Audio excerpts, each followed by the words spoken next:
Hi, I'm Shashank Bhargav, and you're listening to Three Things, the Indian Express news show. In this episode, we talk about Twitter's new CEO, Prayag Agarwal. But our first two stories are about the parliament.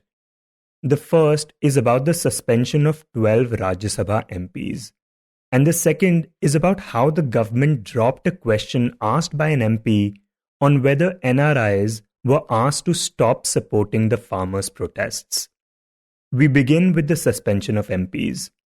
On Monday, which was the very first day of the winter session of the parliament, 12 members of opposition parties in Rajya Sabha were suspended following a motion that was brought in by the government. These members were suspended for their alleged unruly conduct towards the end of the monsoon session in August.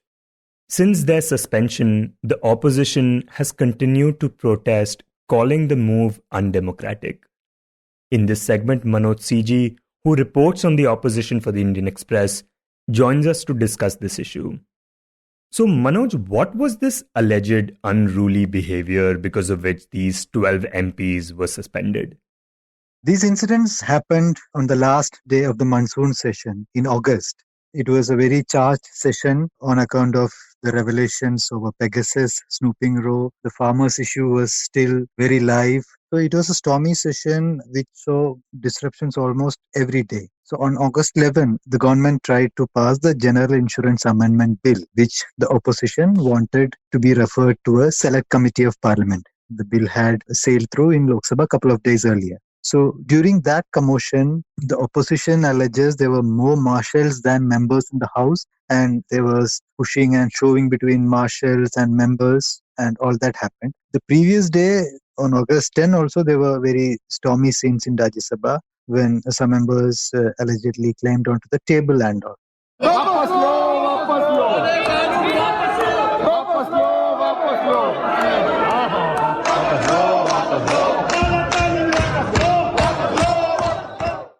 So these were the incidents which happened towards the end of the monsoon session. And after the session, the government side wanted a special committee to be set up to investigate, to probe what happened in the House. They had approached Chairman M. Venkaiah Naidu, asking him to set up a committee. The opposition had then alleged that it was akin to a martial law or something, in the sense there were more marshals, watch and ward staff manhandling the MPs. Some of the women MPs, they alleged, were pushed. So these incidents happened then. Subsequent to that, in September, Chairman Naidu wanted to set up a committee, which the government side had suggested.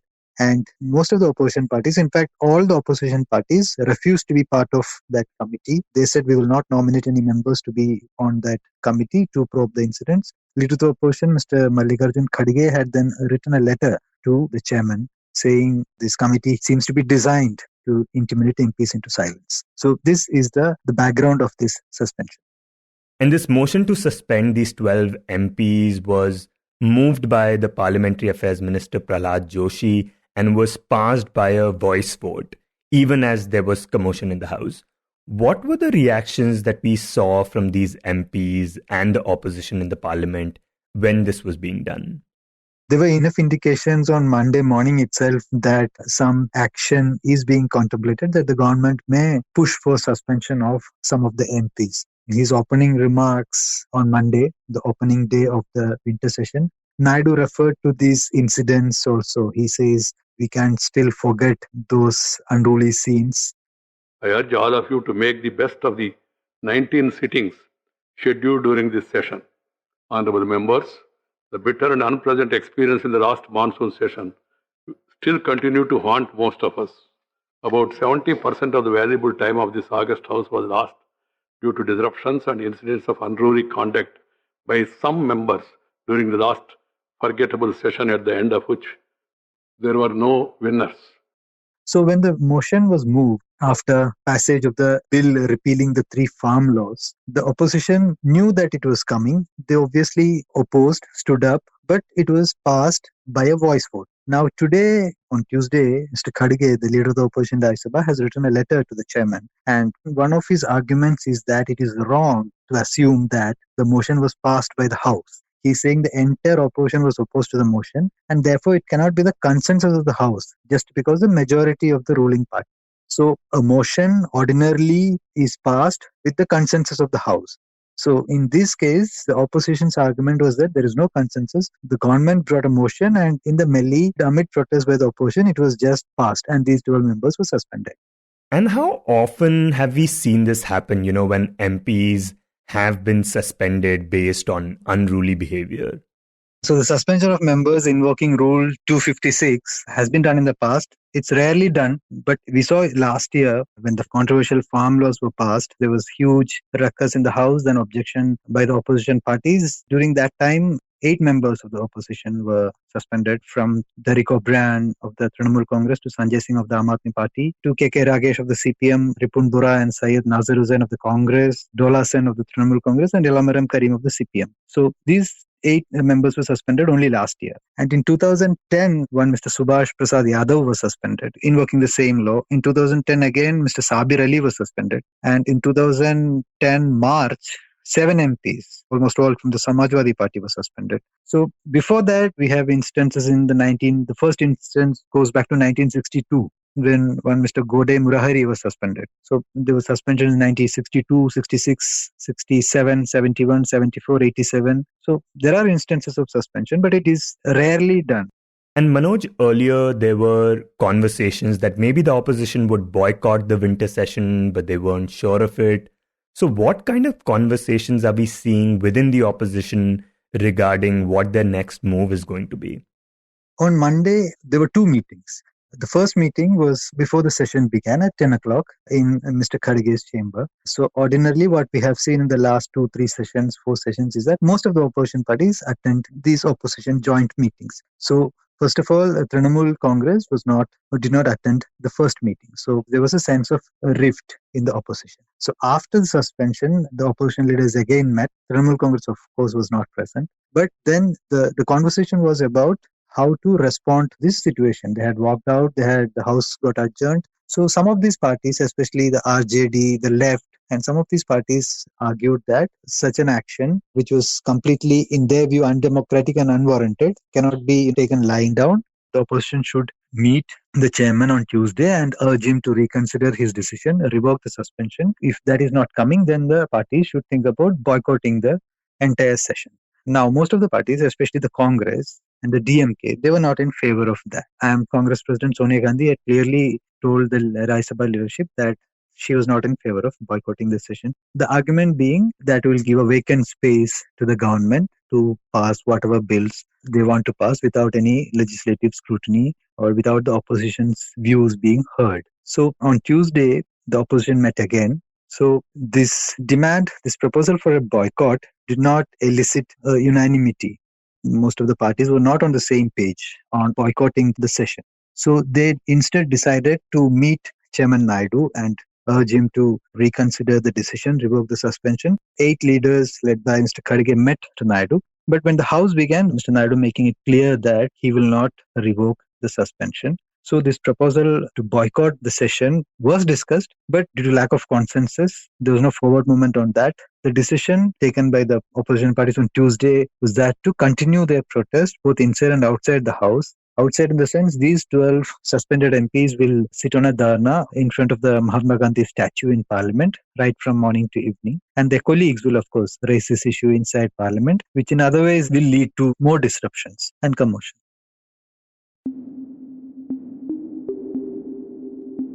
And next we talk about Congress Rajya Sabha member KC Venugopal. Sometime back, Venugopal had submitted a question regarding the farmers' protests in the Rajya Sabha. This question was scheduled to be answered by the Ministry of External Affairs. But the question was later dropped by the government. The question was whether NRIs living abroad were harassed at airports and sent back, and were they asked by authorities to stop helping the farmers' agitation? In this segment, Indian Express's Anisha Datta joins us to talk about it. So, Anisha, to begin with, could you explain how the system of submitting and answering of questions works in the Rajya Sabha? Right. So every member of parliament in both the houses in Rajya Sabha and Lok Sabha has a right to ask a question on the floor of the house. So there are two ways an MP can do that. One is a start questions format. The other is an unstart questions format. In the former, usually what happens is the MP demands an oral answer to the question he or she has asked. And then you can also sort of ask supplementary questions. What happens in a non-start question is you get a written response to the specific set of questions that you have asked, and it's in the prescribed format exactly in the way you have asked your questions. So it's a very direct form of communication, different from an oral answer on the floor of the House. Okay, so a question was asked by the Congress Rajya Sabha member KC Venugopal, and he had directed this question to the Ministry of External Affairs. Now, this question, according to your report, was dropped. The government did not respond to it. So first, could you talk about what the question was and why was it dropped? Right. So the specific question that KC Venugopal had asked was from the Ministry of External Affairs.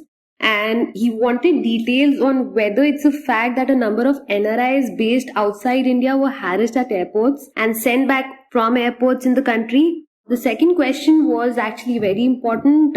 He asked whether it's a fact that some of the NRIs were asked to stop helping farmers' agitation against the 3 farm laws by authorities. And this obviously is in the context of the farmers' protests that have been going on for over a year. Exactly. So, it's significant because his provisionally admitted question was scheduled to be answered on December 2nd. And just a day before that, the government repealed the 3 laws without any discussions, both in Lok Sabha and Rajya Sabha. So, the question he asked was dropped from the finally admitted questions list. So, basically, how it works is under the Rajya Sabha rules for members to ask questions, there's the rules and procedures and conduct of Council of States that is laid down. It has a couple of sections wherein the concerned parliament members are only allowed to ask questions in that prescribed format. Now, there are a couple of questions where the government can reach out to the Rajya Sabha and a chairman and ask the chairman to disallow a couple of questions based on the sections that are mentioned under these rules. And usually they pertain to national security, they pertain to matters that can be sub judice and so on. Like similar case had happened in the previous monsoon session where the government wanted to disallow a question because the matter was sub judice, and that was also part of the Rajya Sabha rules under which questions can be disallowed. And so what was that question that was dropped from the previous monsoon session? So the one question that we particularly know of in the monsoon session of Parliament earlier this year that was dropped was a question by CPI MP Binoy Viswam.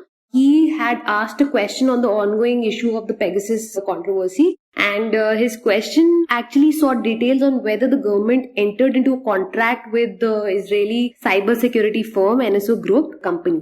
So in this particular case, the government wrote to the Rajya Sabha chairman saying that the question must be disallowed as the concerned matter was currently sub judice. And to do so, the government had cited admissibility of notice given by members in respect of questions in Rajya Sabha by rules 47 to 50 and under the procedure and conduct of Council of States in the Rajya Sabha. And they had cited a subsection 19 of Rule 47 that said the following, that it shall not ask for information on a matter which is under adjudication by a court of law having jurisdiction in any part of India. So that was one question. Another question that we know of that got disallowed in the last parliament session was a question by TMC MP. It was on India's position on the democracy index. In that too, we know that the government had written to the Rajya Sabha chairman seeking to disallow the question under the same rules that we have just spoken about. Okay, so in these 2 questions, one about Pegasus and the other one about the democracy index, the government gave this reasoning. But what do we know about the reasoning it gave to drop KC Venugopal's question, the one about the farmers' protests? No, we do not know that yet. As we mentioned in the story, when we spoke to Mr. KC Venugopal, he said that he was only informed orally about it. Technically, the norm is when an MP's question is not allowed, he or she has to be given a written response from the Rajya Sabha, wherein the exact specific reason is mentioned on why their particular question was disallowed. So those are the norms, usually how it works. And till now, we are not aware because they have only informed him orally. And so when you spoke to KC Venugopal, what did he say about his question being dropped and the similar instances we have seen in the past? Right. So opposition MPs over the past couple of years have not been happy with the way things are functioning in the parliament. If you look at the farm law bills, the opposition had complained that there was not sufficient discussion in the House, both in terms of introducing the bills and repealing them. So this is in continuation of that. When we spoke to Mr. KC Venugopal, he expressed his concern over the fact that debates and questions are not being allowed in the parliament. He called it very unhealthy, and other opposition MPs have raised a similar concern that this norm of questions not being allowed under specific reasons that are mentioned by the concerned ministries is not a healthy way of a democracy to function in the parliament.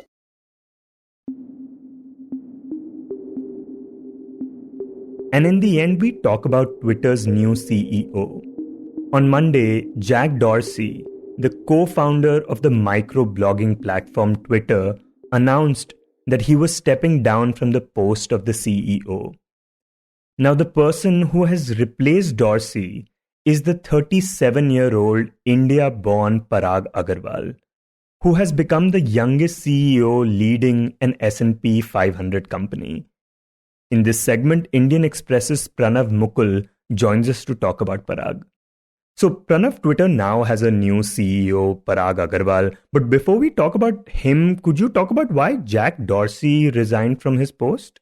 So Jack Dorsey, as we know, he co-founded Twitter in 2006 and then he was the CEO till 2008 before he was pushed out of that role. In 2015, he had returned to the company after then CEO Dick Costolo resigned, and he has since been the CEO of the microblogging platform. But on Monday, we saw Jack writing a letter to Twitter employees where he's talked about the pitfalls of a company being too founder-led, quote unquote. And he said that ultimately he believes that a company remaining a founder-led company is severely limiting and could be a single point of failure. So what he means is that if a dynamic company such as one in the tech space remains led by its founder for too long, Dorsey believes that that could be limiting to the company's growth prospect. That's what he means by founder-led. And also, in addition to this, we've seen Dorsey also undertaking several other projects besides Twitter over the years. He's co-founded a digital payments company, Square, and he's been the CEO of that company as well. So for the last around 1 year, the board of directors of Twitter had been looking for a replacement for Dorsey in an attempt to get a full-time CEO for the social media platform. And like I said, he's been allocating his time to his other ventures. So what Jack has also written in his own letter that is posted on Twitter is that they'd been studying and they'd been looking for a replacement, and after which now the board of Twitter has unanimously announced Parag Agrawal as his replacement. And what all do we know about Parag Agarwal's background? You know, the fact that he has studied computer science and engineering from IIT Bombay has been all over the news. But could you tell us more about him?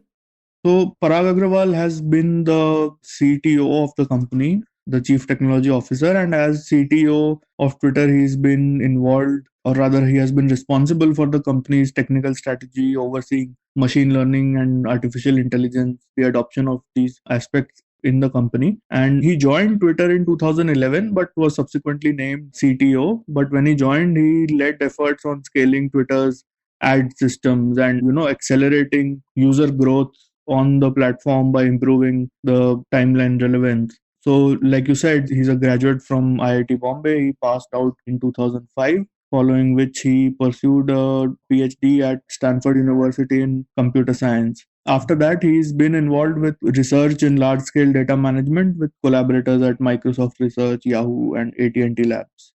And considering the stage at which Twitter finds itself right now, what kind of challenges is Parag likely to face in the near future?